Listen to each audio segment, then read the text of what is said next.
Hey Diamonds, welcome back to the channel. So let's talk about the fake prophecies or alleged fake prophecies with respect to the May 29 Nigerian presidential inauguration, and all the drama that has surrounded it. So if you're new here, hi, welcome to the channel. Please like the video, and if you're not yet subscribed, do watch our videos and subscribe to the channel if you're interested.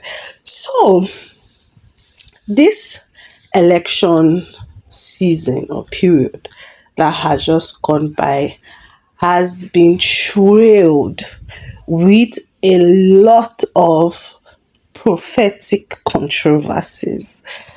Now, I'm not going to say prophecies, so we're talking about predictions on who is going to win the elections, who is going to become the next president, what's going to happen. And when people are uncertain, the giving of predictions with respect to government is as old as time. There were kings who had court astrologers, court magicians who would look into the stars and predict the seasons and all of that. It's as old as time. Even in the last coronation of the British monarch, King Charles, they had astrologers, the dates that they set for the coronation, they had to go and consult. In Africa, in African religion, you have people who go and consult Ifa and all those type of things to be able to see into the future. So predictions, consultations, mediums is as old as time. But because we now live in a world where Christianity is pushed to the fore, a lot of people still consult mediums, but a lot of people would listen to their prophets to hear what the prophet has to say. So before now in Nigeria, we used to have prophets like Prophet TB Joshua, the late Prophet TB Joshua, some CSC prophets. I don't know their names, but they used to put them on newspaper publication. I think after some years, they kind of stopped. Even Pastor Adeboye at some point used to give yearly prophecies. My mind is sketchy as to what happened that they stopped, but there was a time that they now stopped and they started putting generic prophecies in the public space, right? So during this particular election, we now had like a re-emergence of bold clerics coming out to give prophecies with respect to Nigeria. One of such people is Tomi Arayomi, Prophet Tomi Arayomi. You have Prophet Tomi Arayomi, you have Festus Agu, Reverend Festus Agu, you have Bishop Feyi Daniels, and for some reason it seems like Bishop Feyi Daniels' own was the most popular. And there's another man, Rap TV, on YouTube. Okay, those were the ones that a lot of people were listening to. Then you had other people who were giving their prophecies or predictions with respect to the elections. So election has come, it has gone. Now people are attacking Bishop Feyi Daniels' prophecy. So let me just talk about Bishop Feyi Daniels very well. Now, Bishop Feyi Daniels gave a prediction, right? And after that prediction went viral, he already had personal issues. Some of his church members had accused him of molesting them, that the matter had been in court, right? So after that particular prophecy went viral, it was now like that issue became it resurfaced in the public domain, even though it had been in the public domain, but it wasn't really, the molestation issue was not viral. So Bishop Feyi's issue has been all over the place. I have a playlist on this channel, you can watch it, right? Giving my commentary, right? So now people are now dissecting Bishop Feyi's prophecy, calling him a fake prophet and all of that. Now, I like to stick to issues. I always tell you guys, if you come on my channel, we stick to issues, right? Did Bishop Faye Daniels give a fake prophecy? Did Tommy Arayomi give a fake prophecy? So we've talked about Bishop Faye Daniels, right? Let's look at Tommy Arayomi's own. Now, Tommy Arayomi's first prophecy about this particular election cycle was, I think, sometime in, they said 2019 or thereabout. He went to one of the states in the eastern part of Nigeria, and he gave like a prophecy that God was going to raise a man from amongst them who was going to change the political landscape, and that God had anointed that particular man for that season. That was like in 2019 or 2020. Correct me if I'm wrong. So then during the NSAS time, he also gave prophecies. So these prophecies that Prophet Tommy Arayomi gave, is it prophet or apostle? Or the brother Tommy Arayomi, yeah. These prophecies that he gave, at the time he gave them, it wasn't really close to the election cycle, right? It was long way before it happened. So he talked about how there was a Macaulay spirit that was going to try and intimidate people, and that God has said giving Nigerian Christians to push back, right? Now, so when it was now around the election time, there was a time he gave a prophecy that he was seeing the new president, Bola Ahmed Tinubu, as he didn't mention his name. He said the one who says it is my turn.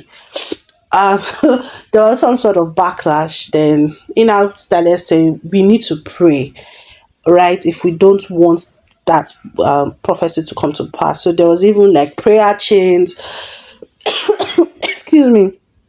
Had like prayer chains in respect to Bat becoming president, not becoming the president, right?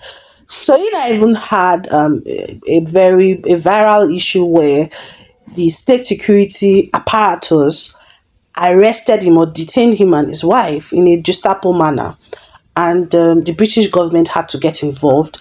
And he's not a Nigerian citizen, or he has a dual citizenship. He's a British citizen and a Nigerian citizen, so he left the country. That's unsettling. So for Festus Agu, Reverend Festus Agu, the funny thing is that people are not even looking so much at Reverend Festus Agu's prophecy, but it's quite popular on YouTube. It's one of the viral prophecies that went viral here on YouTube, and they all had similar undertones on the fact that God had chosen Peter Obi to be the man of the moment. Okay, and they all kept saying that the electoral process will be filled with irregularities. Now, elections is over. We all saw what happened. All right, there's no need gaslighting anybody. We know what happened. People were killed. People were denied the opportunity to cast their votes. People were disenfranchised.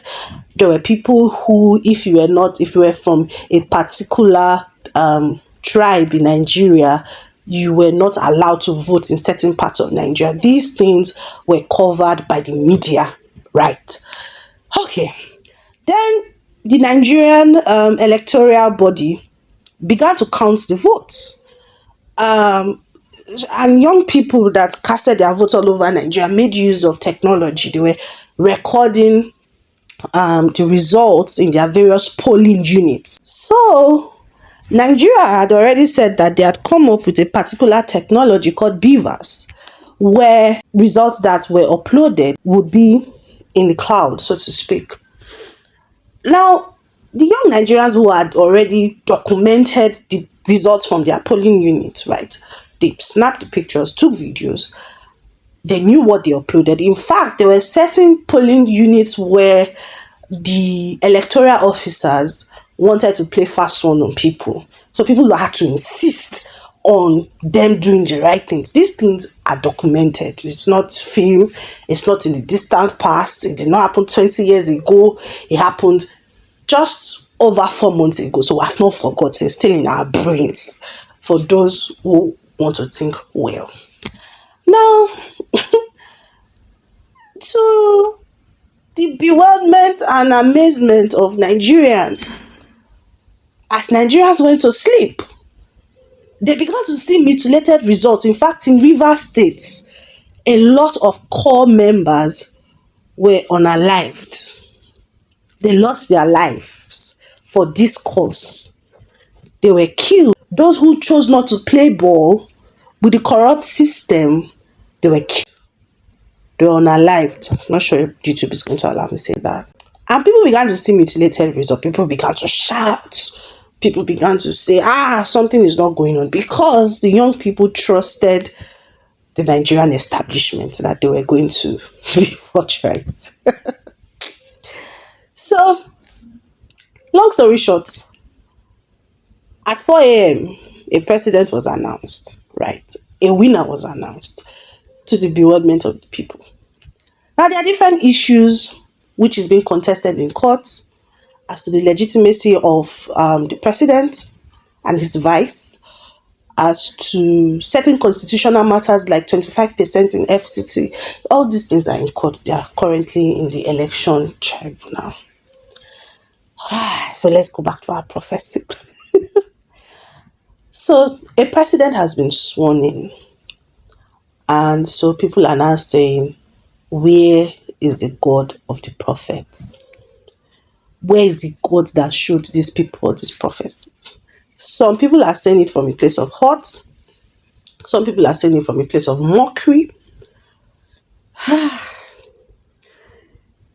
And some other people are now saying, we need to regulate pastors and prophets. So, in my mind, mind you, this is my commentary channel. So, if you're going to have a seizure, you can just move on right now. No apologies. I'm like, first of all, some people feel like some of these people are charlatans. Yeah, there might be people who are charlatans, but to a large extent, I don't think so. I believe that God actually speaks. I believe that God gives these words, but prophecies on its own don't just come like that. There's a lot of spiritual work that people need to do, and that's one of the things I've been saying from the beginning. That it's not, good. Let me even give this example. When the children of Israel, when God showed Abraham that the children of his children, his descendants, were going to go into slavery. How many years did God tell Abraham? I think it was about 30 years. What is documented, it took them 400 years to come out of that slavery. So God may have his intentions. God may say, this is what I will for something. This is what I intend. Now, because God doesn't force his will on human issues, and this is a problem I keep having with Nigerians. We always feel like God is going to come from heaven and do certain things. No. That's where we are different from Jewish people. Jewish people, yes, they take things spiritual, but they also take time to do the earthly parts. They don't play with that one. So the fact that there's a prophecy, because people just feel like, oh, prophecy has gone, you now sleep. You don't just sleep. It doesn't work like that. Even in the Bible, it doesn't work like that. So if God himself showed Abraham that your children know they are going to actually go into slavery, but it's going to be for 30 years. But we are shown that they were in that slavery for how many years? For more than 400 years. So what happened?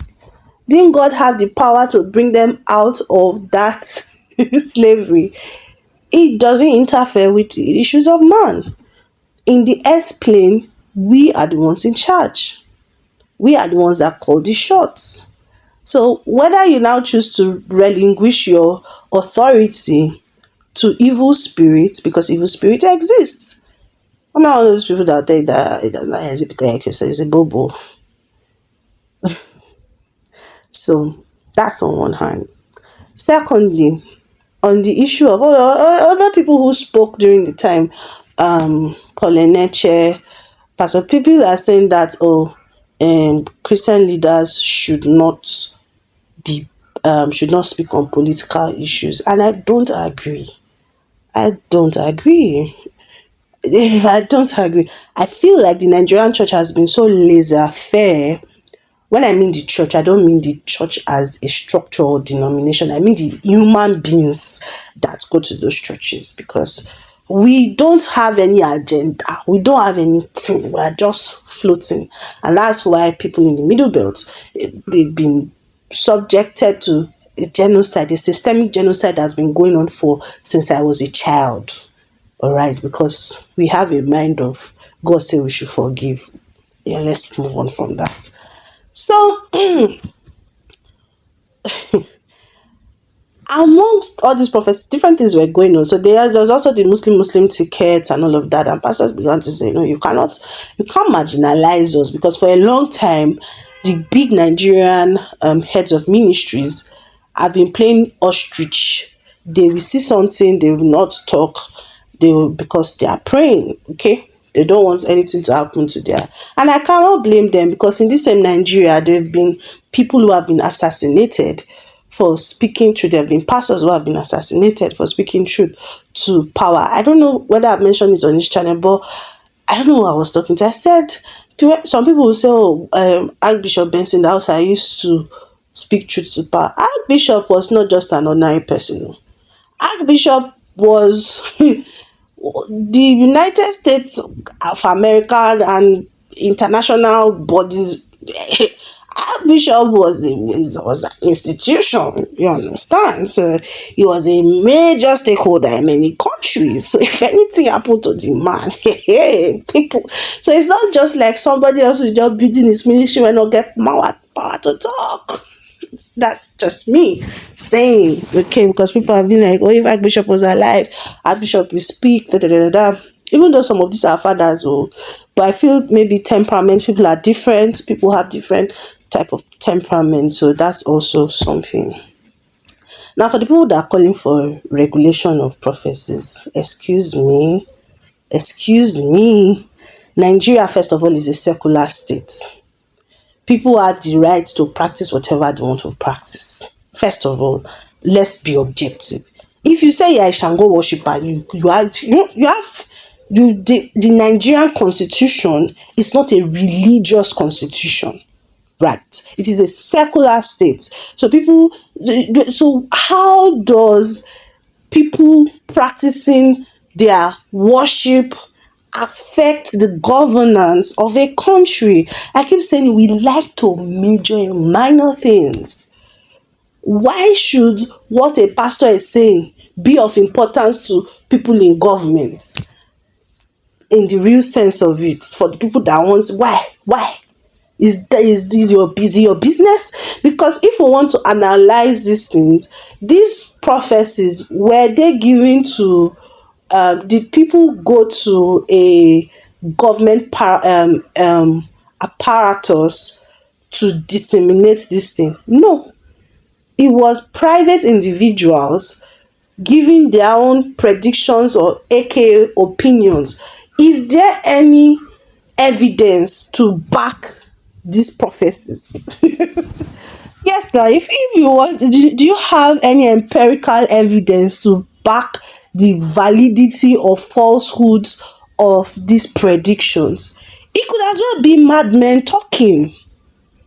So why should you now say they should begin to regulate people that are prophesying? Why are you listening to mad people, in quotes?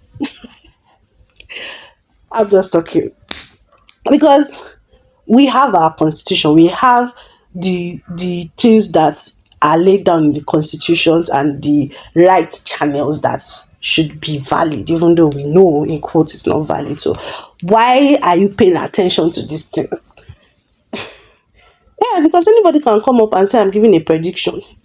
It's the person's predictions. It could be wrong, it could be right. So why should the government pay attention to these things? It's just because we misplace priorities. That's why states will be spending billions on pilgrimages. That should be your personal agenda. If I have my personal worship and I decide I'm going to a holy site, it should be a personal thing. My government should not be involved in that. I need them to get into the business of governance, not whether I want to go and pray in one holy site. What's their business? They have no business with that. So government has no business with what people choose to do in their religious houses, except it is now bordering on maybe somebody is killing somebody that is against what holds us as a society to a reasonable person. And then when it's bordering on the lines of criminality, then you can now say, okay, this person has contravened the laws of the land. But if somebody is just giving it's just like some people coming to my channel and say, oh, why are you talking? Did I beg you to come here? Of the 1 billion things to listen to, did I come and beg you in your parlor that you have to watch me? You don't have to watch me. You don't have to comment. No begging you. So if you say, I disdain you, I don't like your voice, wakako, just they go. I don't know you don't know me. You not pass like that. So I'm saying all of that to say that those are misplacement of priority. Do you understand? If these people are fake, it's between them and their followers. Do you get? Exactly. It's just like if church tire you, say, I know they go this church again. I don't want to go. I don't want to go. You find another church where you go, they go. Not be fight. You get? So because when we heard that the DSS arrested what's his name, Tommy Arayomi, I was like, what nonsense. Like, why are you using state apparatus for prophecy? It is well. All right. So these are just my thoughts on the fake prophecies in quotes. You guys, if you feel that something is fake, don't base your emotions and your mind on it. Move on. You're an adult. I keep reminding you guys on this channel, you're an adult. You have a free will. You have the right to choose what you listen to. It's just like some people I keep telling them, I say, you don't have to listen to all channels on YouTube. You see, these people like me now. You don't have to. You don't. You are an adult. You can say, I don't want to listen to that again.